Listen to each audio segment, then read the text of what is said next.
ఓం నమ శివాయ శ్రీమాత్రే నమః. మిత్రులకి శ్రీభిలాషులకి అలాగే నన్ను ఇంతగా ఆదరిస్తున్న యూట్యూబ్ ప్రేక్షకులందరికీ కూడా పేరు పేరు ధన్యవాదాలు. మిత్రులరా, మీ అందరికీ పరాదేవత ఎలవెల్లా మీతో ఉండి మీ మనోవాంఛ నెరవేర్చాలని మనస్ఫూర్తిగా కోరుకుంటున్నాను. ఈ వీడియోలో ప్రస్తుతం కాలం బాగోలేదండి. శని ప్రభావం చేత, కుజు ప్రభావం చేత, కేతు ప్రభావం చేత, రాహు ప్రభావం చేత జాతకం బాగోలేదని చెప్తున్నారు. మేము ఈ సమస్య నుంచి బయటపడడానికి ఏదైనా తేలికైన మార్గం ఉందా అని అడిగిన వారు ఉన్నారు. వారందరి కోసం మన సనాతన ధర్మంలో చెట్లను పూజించడం ద్వారా మనం ఫలితాలు పొందామని చాలా వీడియోలు చెప్పుకున్నాం. ముఖ్యంగా వేప చెట్టు మనకి వాస్తు ప్రకారం కానీ తంత్ర ప్రకారం కానీ వేప చెట్టు చాలా విశేషమైన శక్తి కలిగినది. వేప చెట్టు పైన కుజుడు నివాసం ఉంటాడని శాస్త్రం చెప్తుంది. అలాగే కుజుడిని పాలించే దక్షిణ దిశలో మనం ఇంటి ప్రాంగణంలో కానీ బయట కానీ ఈ వేప చెట్టును నాటడం వల్ల అంటే మనకి ఏదైతే రాహువు నుంచి వచ్చే, కేతువు నుంచి వచ్చే ఇబ్బందులు తగ్గుతాయి అని శాస్త్రం చెప్తుందంటే వాయువ్య దిశలో దీన్ని కూడా పెట్టుకోవచ్చు. అంటే ఈ మొక్కని దక్షిణంలో పెట్టవచ్చు, వాయువులో కూడా పెట్టవచ్చు. ఇది శాస్త్రంలో ఈ మొక్కను పూజించడం వల్ల కలిగే లాభాలతో పాటు ఈ దోషాలను ఎలా తొలగించుకోవాలో మీకు ఈ వీడియోలో వివరిస్తాను. అలాగే మీకు ఈ వీడియో నచ్చినట్లయితే లైక్ చేయండి, ఛానల్ని సబ్స్క్రైబ్ చేసుకోండి, పక్కనే ఉన్న గంట సింబల్ని యాక్టివేట్ చేసుకొని ఈ వీడియోని 10 మంది మిత్రులకి షేర్ చేయండి. అలాగే నా విన్నపం ఏంటంటే, మీరు ఎవరైనా సరే ఈ తాంత్రిక వీడియోలు వీటిని అర్థం చేసుకోవడం ప్రయత్నించండి. పూర్తిగా వీడియో చూడండి. మీరు సగం చూస్తే అర్థం కాదు. అలాగే నేను చెప్పిన విధానం మీకు అర్థం కాలేదనుకోండి, పొరపాటున ప్రయత్నించకండి. అలాగే ఎవరైనా సరే జాతక పరిశీలన గురించి కానీ మీకున్న సమస్యల గురించి పరిహారాలు తెలుసుకోవాలనుకుంటే వ్యక్తిగతంగా వీడియో డిస్క్రిప్షన్లో ఫోన్ నెంబర్ ఇవ్వడం జరిగింది. ఆ నెంబర్కి కాంటాక్ట్ చేసి మీరు అపాయింట్మెంట్ తీసుకోవచ్చు.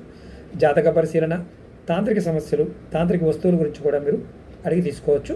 అలాగే మీకు యూట్యూబ్లో నేను చేసే వీడియోలు రాకపోతే మన వీడియో డిస్క్రిప్షన్లో వాట్సాప్ గ్రూప్ లింక్ ఇచ్చాను, ఫేస్బుక్ లింక్ ఇచ్చాను, అలాగే మన వేరే ఛానల్ లింక్స్ కూడా దాంట్లో ఇచ్చాను. వాటిని కూడా సబ్స్క్రైబ్ చేసుకోండి. లైక్ చేయడం మర్చిపోమాకండి. అలాగే 10 మంది మిత్రులకు షేర్ చేయడం మర్చిపోమాకండి. ఎందుకంటే ఇవి చాలా విశేషమైన శక్తి కలిగిన ఉపాయాలు. మనం అశోక చెట్టు, రావి చెట్టు, వేప చెట్టు, మర్రి చెట్టు ఇలా రకరకాల చెట్లని పూజిస్తూ ఉంటాం, చాలా గౌరవంగా చూస్తూ ఉంటాం. అందులో వేప చెట్టుకి చాలా విశేషమైన ఔషధ గుణాలు ఉన్నాయి. అలాగే మనం అనేక రకమైన మతపరమైన, తాంత్రికపరమైన ఉపయోగాలు కూడా ఉపయోగిస్తాం. మనం వేపాకుని చాలామంది చర్మానికి వాడుతూ ఉంటాం, వేప పుల్లల్ని వాడుతూ ఉంటాం. ఎండిపోయిన అంటే మామూలుగా వేప చెట్టు ఆకుని మీరు ఎవరైనా సరే పౌడర్ తెచ్చుకొని దాన్ని మీరు రోజు వాడుతూ ఉంటే మీకు శరీరానికి ఉన్న అనేక అంటే ఒకటేని కాదు, అనేక రకాల రోగాలు అంటే శనికి సంబంధించి, కేతుకు సంబంధించిన రోగాలు తొలగిపోతాయి. గాలిని కూడా శుద్ధి చేస్తాయి. మనం కొద్దిగా వేపాకుని వారంలో ఒక్కసారైనా ఇంట్లో ధూపంలాగా వాడినా మనకి ఇంట్లో ఉండే భూతావేశ రోగాలు పోతాయి. అలాగే జ్యోతిష్యం ప్రకారం వేప చెట్టులో శని భగవానుడు, కుజుడు, కేతువుతో సంబంధం కలిగి ఉంటుంది. ఎవరికైనా సరే జాతకంలో దుష్టగ్రహాల నుండి ఉపశమనం పొందాలి అనుకునేవారు ఖచ్చితంగా వేప చెట్టుని నాటండి. ఎందుకంటే వానలు పడుతున్నాయి కదా, నర్సరీకి వెళ్ళండి, వేప చెట్టు దొరుకుతాయి. కాలువ గట్టు మీద కానీ, అలాగే చెరువు గట్ల మీద కానీ, రోడ్డు పక్కన కానీ, నది గట్ల మీద కానీ ఎక్కడైనా మీకు అవకాశం ఉంటే, ఒకవేళ అవకాశం లేకపోతే కుండీలో అయినా సరే ఒక వేప చెట్టుని పెంచండి, డాబా పైన అయినా సరే.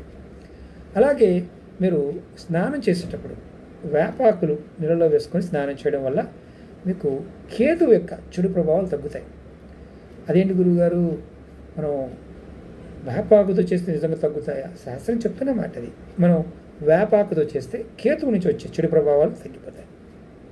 అదేవిధంగా మనం వేప చెట్టు చెక్కని అంటే మనం కర్రలు ఉంటాయి కదా, ఆ కర్రని మనం హోమాలకు వాడినట్లయితే శని భగవానుడి యొక్క చెడు ప్రభావాలు తొలగిపోతాయి. అలాగే మరి వేప చెట్టుని ఎక్కడ పెట్టాలి, ఏ దిశలో పెట్టాలి నువ్వు చెప్పుకున్నాం. వేప చెట్టు పైన మంగళ దేవత అంటే కుజుడు నివాసం ఉంటాడని చెప్తారు. కాబట్టి ఈ కుజుని పరిపాలించే దిక్కే దక్షిణ దిక్కు. దక్షిణ దిక్కులో నాటాలి. అలాగే వాయువ్య మూల కూడా నాటవచ్చు. చాలా అద్భుతమైన ఫలితాలు వస్తుంది. అయితే కొన్ని నియమాలు చెప్తాను. అంటే ఇది కొన్ని నియమాలు కూడా ఉన్నాయి. అంటే చాలామంది తెలియదు ఏంటంటే వేప చెట్టు సాక్షాత్తు దుర్గమ్మగా భావిస్తారు. దేశంలో కొన్ని ప్రాంతాల్లో ఈమెని శీతల దేవతగా కూడా పిలుస్తారు. శీతల దేవత అంటే చల్లదనం అర్థం.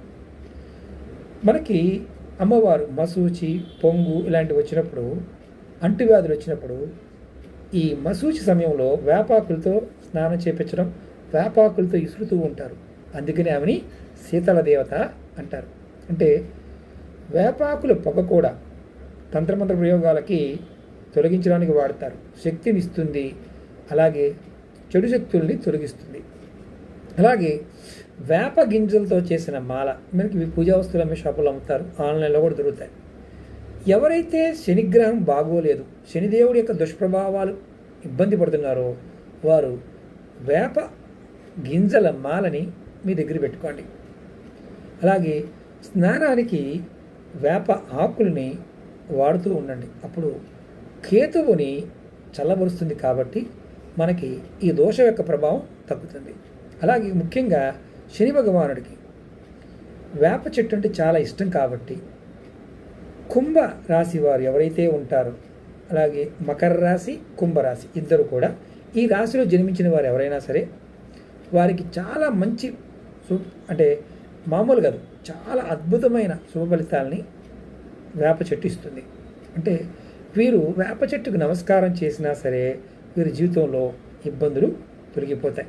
అలాగే ముఖ్యంగా ఈ 2 రాశుల్లో పుట్టినవారు వారి ఇంటి దగ్గరలో కానీ వారు ఖచ్చితంగా సంవత్సరంలో ఒక వేప మొక్కనైనా కట్టి వాటిని పోషించగలిగితే వారికి పేరు, కీర్తి లభిస్తాయి. ఇది మీరు ఎప్పుడు వింటే కనుక, ఎవరైనా వినుంటే కనుక ఖచ్చితంగా కామెంట్ చేయండి. ఎందుకంటే తంత్రశాస్త్రంలో దీని గురించి అద్భుతమైన వర్ణన ఉంది. అలాగే మంగళవారంలో మీరు ఎవరైతే ఈ రాశి వారు అప్పు ఇవ్వడం కానీ అప్పు తీసుకోవడం కానీ చేయకండి. దీనివల్ల మీకు ఆర్థికంగా సమస్యలు పెరుగుతాయి ఈ 2 రాశుల వారు. అలాగే మనం నెక్స్ట్ వీడియోలో మంగళవారం నాడు కొన్ని నియమాల గురించి కూడా మీకు చెప్తాను. అందులో మనం ఈ వేప చెట్టు గురించి తెలుసుకున్నాం కదా, అలాగే మంగళవారం నాడు మనం ఏం చేయాలి, ఏం చేయకూడదు అనే విషయాలు మీకు ఈ వీడియోలో నెక్స్ట్ వీడియోలో తెలియచేస్తాను. అలాగే మీకు ఈ వీడియో నచ్చినట్లయితే లైక్ చేయండి, ఛానల్ని సబ్స్క్రైబ్ చేసుకోండి, పక్కనే ఉన్న గంట సింబల్ని యాక్టివేట్ చేసుకొని 10 మంది మిత్రులకి ఈ వీడియోని షేర్ చేయండి. ఓం నమః శివాయ, శ్రీమాత్రే నమః.